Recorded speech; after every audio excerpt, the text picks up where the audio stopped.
Salam, Ibu, Bapak, saudara-saudaraku yang diberkati Tuhan.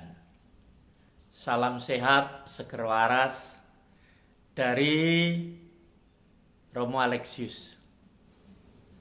Dari Kota Atlas, saya menyampaikan salam kasih.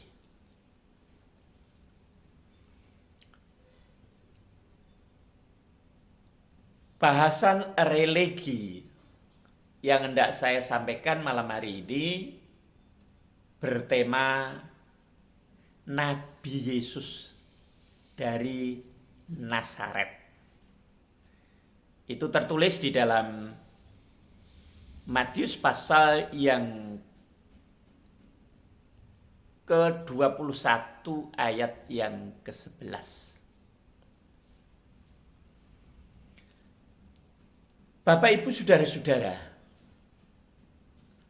kebanyakan orang Kristen itu sendiri kalau mendengar Yesus disebut sebagai nabi, itu agak kurang familiar dan merasa tidak nyaman. Kenapa begitu? Karena titik ajaran yang biasa diterimanya, titik penekanannya itu Yesus sebagai Tuhan. Sehingga mengesampingkan dari sisi-sisi yang lain. Yesus sebagai nabi, Yesus sebagai imam, Yesus sebagai raja, tidak mendapatkan pemahaman yang cukup. Itulah akhirnya menjadi kurang familiar. Karena itu malam hari ini saya ingin menyampaikan tema itu. Yesus Nabi dari Nazaret. Pada saat Yesus itu masuk ke Yerusalem, 1 minggu sebelum penyalibannya, diikuti oleh para muridnya, dengan naik keledai sebagai hewan beban, Tuhan Yesus masuk ke kota Yerusalem. Dan di kota Yerusalem disambut oleh penduduk Yerusalem seperti prajurit yang menang perang. Orang-orang Yerusalem mengambil ranting-ranting pohon dan daun-daun palem untuk menyambut dengan mengeluh-elukan Yesus yang datang itu, dengan mengatakan, "Anak Daud, Hosana, anak Daud, diberkatilah yang datang di dalam nama Tuhan. Hosana, Hosana." Akhirnya membuat gaduh kota Yerusalem. Dan akhirnya banyak orang bertanya, siapa yang datang?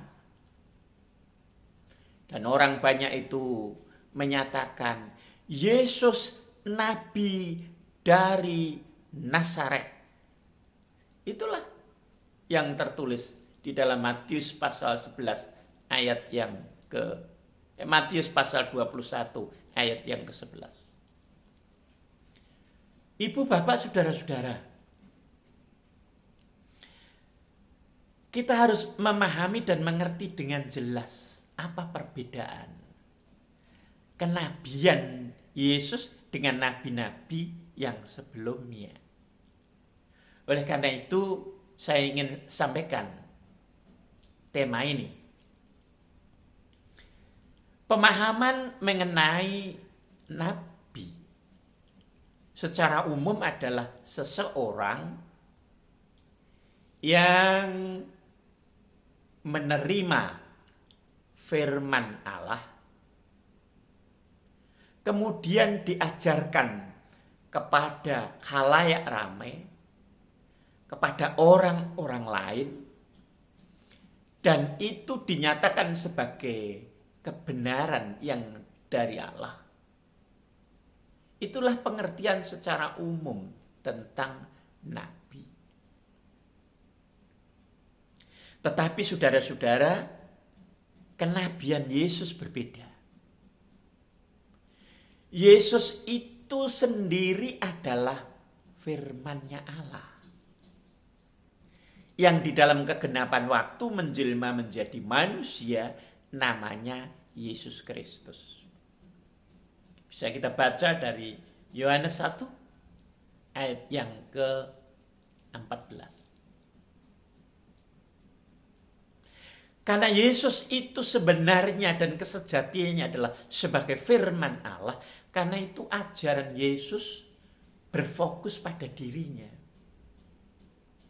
Memiliki otoritas yang muncul dari dalam dirinya sendiri. Misalnya, dia menyatakan, "Aku ini adalah jalan, kebenaran, dan hidup."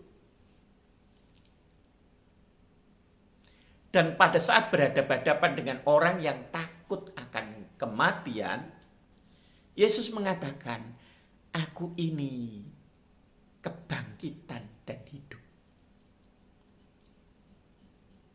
Pada saat berjumpa dengan orang-orang yang susah karena tidak bisa makan, Yesus menyatakan dirinya, "Aku ini roti hidup." Jadi Yesus memiliki otoritas ajaran yang keluar dari dalam dirinya. Bukan menerima kemudian disampaikan, tetapi dirinya itu sendirilah sang firman itu. Memahami dengan jelas tentang perbedaan kenabian, nabi-nabi yang sebelumnya dan juga sesudahnya dengan kenabian Yesus, kita akan mengerti tentang kualitas kenabian dari Yesus yang berbeda dengan kenabian nabi-nabi yang sebelumnya dan sesudahnya.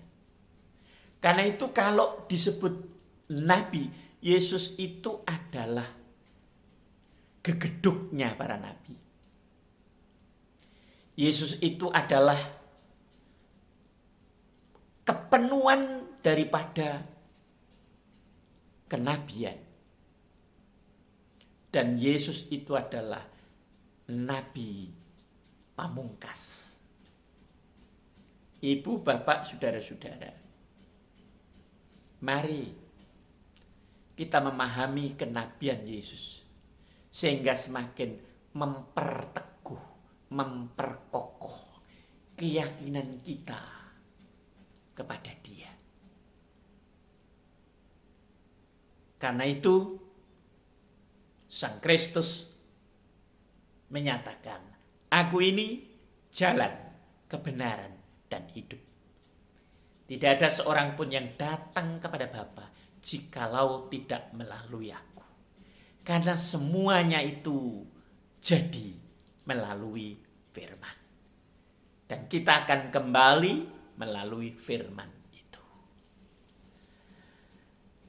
Mari Bapak Ibu, kita tenggelam di dalam Roh Kudus, menyatu dengan Kristus. Shalom, haleluya, rahayu, rahayu, rahayu. Amin.